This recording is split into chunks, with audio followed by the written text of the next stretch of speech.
Natural death? देखो, कुछ दिन के लिए तो कामयाब हो ही गई थी। अपने दोस्त के साथ उसने मिलकर इस तरह से दिखाया कि सिलेंडर ब्लास्ट से या एसी के ब्लास्ट से ये हुआ है। और शुरू में जो पुलिस टीम पहुंची थी उनको भी कॉल में भी यही था कि यहाँ कोई ब्लास्ट हुआ है और उससे मौत हुई है। लेकिन जब ये केस डिस्कस हुआ ऑफिसर्स के साथ, डीसीपी के साथ और कमिश्नर साहब के साथ, तो हमें बार बार ये लग रहा था कि कहीं ना कहीं कुछ छुपी हुई चीज है जो उजागर करने की आवश्यकता है। कहीं ना कहीं जो फैक्ट्स है वो गले उतर नहीं रहे थे। और ये कैसा ब्लास्ट है कि जिसमें वो बिल्कुल उसके साथ सिलेंडर रखा हुआ बॉडी के, जनरली वो थोड़ी दूर होता है किचन में या उस टाइप से। तो वो सारी चीजें देखने के बाद डीसीपी और इनको आदेश दिए गए थे कि इसकी गहराई पे जाओ और इसकी परतें खंगालो। और उन्होंने फिर अच्छी इसमें इन्वेस्टिगेशन किया, फुटेज वगैरह देखा और फिर ये सारी चीजें क्लियर आई कि भाई ब्लास्ट होने से कुछ देर पहले 3 लोग इस घर में आए थे और उनको फिर जब ढूंढ के निकाला गया कॉल डिटेल वगैरह के माध्यम से, तो फिर पता चला कि इनकी पहले दोस्ती थी डिसीज्ड की और जो अक्यूज्ड है लड़की उसकी, और उसने अब पुराने एक बॉयफ्रेंड को लाके और उसके दोस्त को लाके ये सारा काम किया ताकि कोई सबूत भी ना रहे। और वो अपनी हार्ड डिस्क लेके चली गई जिसमें उसको लग रहा था कि मेरी फोटो या वीडियो है, जिसको वो मांग रही थी, ये लौटा नहीं रहा था उसका जो ये वर्जन। सर, हार्ड डिस्क की क्या कहानी है, क्योंकि इसमें और भी कुछ वीडियोस मिली है, कितनी लड़कियों की वीडियोस मिली है? इसमें मुझे बताया गया था कि 15 से ज्यादा लड़कियां हैं, 16-17 लड़कियों के अभी तक इन्होंने वीडियो और फोटोग्राफ देखे हैं।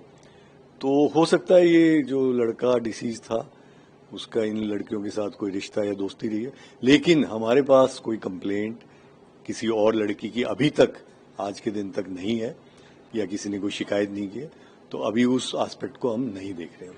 सिर्फ लड़की का क्या प्रोफाइल है, क्या क्या पढ़ाई की हुई है, इसने क्या प्रोफाइल, इसका बैकग्राउंड है?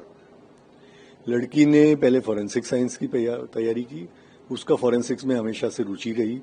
फॉरेंसिक की ही वो जो क्राइम पेट्रोल और इस तरह की सीरियल और मूवीज देखती थी, तो उसके मन में एक परफेक्ट क्राइम वाला दिमाग में था कि एक जीरो एरर क्राइम मैं करूं ताकि मेरा काम भी हो जाए और मैं कभी पकड़ में भी ना हो।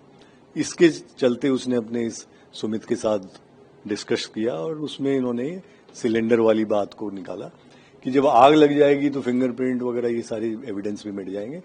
तो ये सब मिलके इन्होंने ये सोचा कि हम अपना काम भी कर लें और कभी हमारा पुलिस हम तक पहुंच नहीं पाई। सर, ये कब से प्लान कर रहे थे, तो किस तरह से, अगर आप एक बार फिर बताएं कि क्या पिछले 1-2 महीने से ये चल रहा था। ये मांग रही थी उससे अपना एविडेंस वापस, फोटोग्राफ और ये सारी चीजें।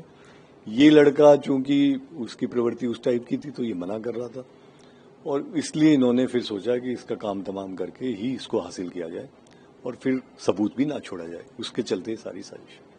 क्योंकि फॉरेंसिक साइंस की स्टूडेंट, तो किस तरह से इसने प्लान किया और क्या क्या प्लान किया था कि ताकि पुलिस को ना पता चला अगर एग्जैक्ट सीन ऑफ क्राइम को इसने जैसे? हाँ, एक तो ये जो आग वाला था कि जो ब्लास्ट हो जाएगा, एक इन्होंने फिर अपने फिंगरप्रिंट वगैरह भी कहीं नहीं छोड़े कि कहीं बाहर भी कोई फिंगरप्रिंट वगैरह ना छोड़े।